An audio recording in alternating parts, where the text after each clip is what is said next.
भभूत, तुम बनाए हो रूप अद्भुत। वो तो बॉडी में भस्म भभूत, तुम बनाए हो रूप अद्भुत।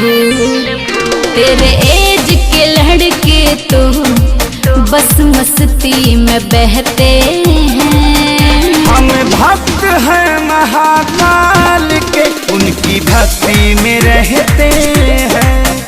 हम भक्त हैं महाकाल के, उनकी भक्ति में रहते हैं।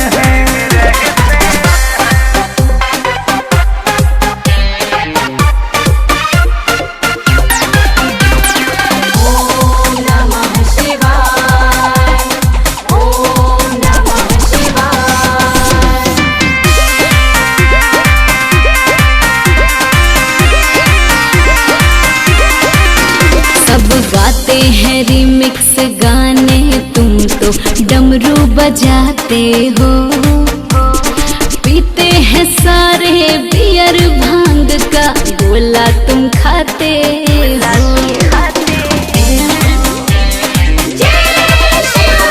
मेरे लिए पहले भोले दानी, बाकी सब बात में अलग ही मजा है शिव शंभू के प्रसाद में।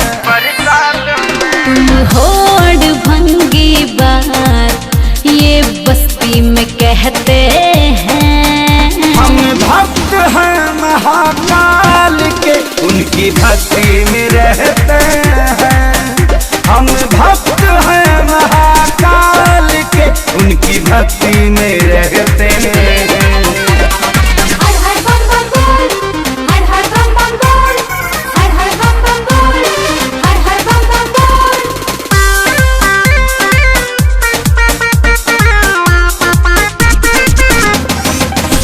जरा हमें भी बताओ खेसारी, ऐसा उनमें क्या खास है?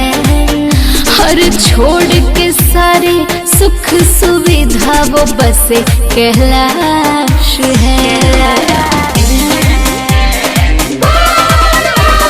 भोले बाबा के भक्तों का अपना अंदाज है। हरिदम गुणगान उनका करते यादवराज है। हम सभी के लिए ही सोनू, हाँ बड़ी हस्ती ये बैठे हैं। हम भक्त हैं महाकाल के, उनकी भक्ति में रहते हैं। हम भक्त हैं महाकाल के, उनकी भक्ति में